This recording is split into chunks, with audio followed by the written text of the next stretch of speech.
আমাদের সময় সংক্ষিপ্ত থাকার কারণে আমাদের উলামায়ে কেরামের প্রত্যেককে আমরা বক্তব্য দেওয়া সুযোগ দিতে পারছি না, এর জন্য আন্তরিকভাবে আমরা দুঃখিত। আমি অনুরোধ করব, আমি একটি কথা বলতে হয় যে আমাদের আজকের এই প্রোগ্রামের মধ্যমণি আমাদের উলামায়ে কেরাম প্রত্যেকের দিকে আমি দৃষ্টি নজর করছি এর জন্য যে আমরা আগামীতে ইনশাআল্লাহ আপনাদেরকে নিয়ে আমাদের সমমনায় যুবক পরিষদের শরিয়া বোর্ড যেটা জাকাত ফান্ডের, সেটা আপনাদেরকে নিয়ে আমরা একটি বোর্ড গঠন করব, আপনাদের অনুকূলে আমরা চলবো ইনশাআল্লাহ। আমি এ পর্যায়ে আমাদের কাজিরগোলা জামে মসজিদের সম্মানিত ইমাম সংক্ষিপ্ত বক্তব্য রাখার জন্য অনুরোধ জানাচ্ছি।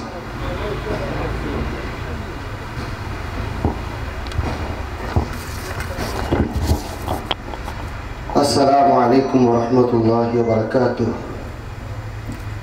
نحمده ونصلي على رسوله الكريم أما بعد فأعوذ بالله من الشيطان الرجيم بسم الله الرحمن الرحيم وفي أموالهم حق للسائل والمحروم صدق الله العظيم وقال رسول الله صلى الله عليه وسلم أيما مسلم أطعم مسلما على جوع أطعم الله من ثمار الجنة أو كما قال عليه الصلاة والسلام।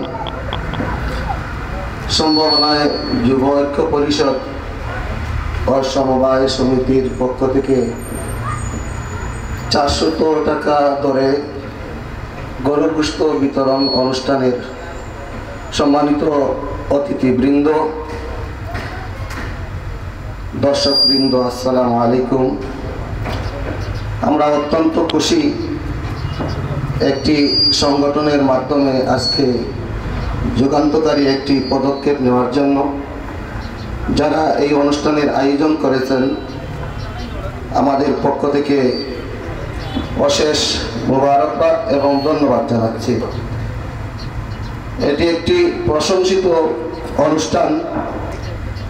গরিব, অসহায়, দুস্থ পীড়িত মানুষের সেবার জন্য, সেবার উদ্দেশ্যে এই সংগঠনের যাত্রা। আমরা এখানে দেখতে পেয়েছি এই সংগঠনের মাধ্যমে অনেক সামাজিক কাজ আঞ্জাম দেওয়া হয়েছে। এটা মানুষকে আন্দোলিত করে, মানুষকে অগ্রগামী করার একটি সম্ভাবনাময় উদ্যোগ। আমরা চাই এই সংগঠনের মাধ্যমে আগামীতে আরও প্রশংসনীয় উদ্যোগ নেওয়ার জন্য। এই সংগঠনের মাধ্যমে গরিব মানুষদেরকে সহায়তা প্রদান করা হয়। এটা আল্লাহ পাক রব্বুল আলামিনের নির্দেশনা এবং বাণী। তিনি বলেন, তোমাদের সম্পদের মধ্যে তাদের হক রয়েছে যারা বঞ্চিত এবং সওয়ালকারী।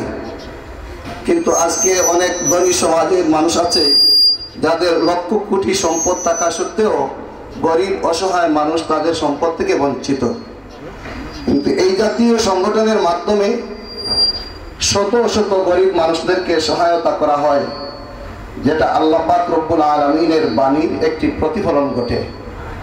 আর আল্লাহ রাসূল সাল্লাল্লাহু আলাইহি ওয়াসাল্লাম বলেছেন, যে মুসলমান একজন বস্ত্রহীন মুসলমানকে বস্ত্র দান করে, আল্লাহ পাক রব্বুল আলামিন তাকে জান্নাতের সবুজ কাপড় দান করেন। সুবহানাল্লাহ। আল্লাহ রাসূল সাল্লাল্লাহু আলাইহি ওয়াসাল্লাম বলেন, যে ব্যক্তি একজন ক্ষুধার্ত মানুষকে খানার ব্যবস্থা করে দেয়, আল্লাহ তাআলা তাকে জান্নাতের সবুজ ফল আহার করার ব্যবস্থা করে দেন। সুবহানাল্লাহ।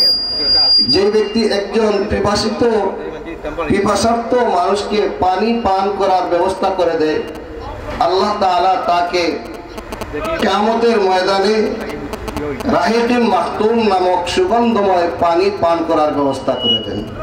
সুবহানাল্লাহ।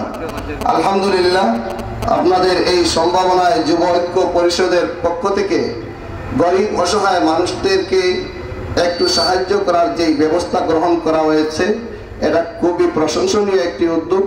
আমরা প্রার্থনা করি যারা এই উদ্যোগ গ্রহণ করেছেন তাদেরকে আল্লাহ তাআলা দুনিয়া এবং আখিরাতে যেন কামিয়াবি হাসিল করেন। আল্লাহ তাআলার কাছে এই প্রার্থনা জানিয়ে আমি আমার সংক্ষিপ্ত বক্তব্য এখানে শেষ করলাম। আসসালামু আলাইকুম ওয়া রাহমাতুল্লাহ।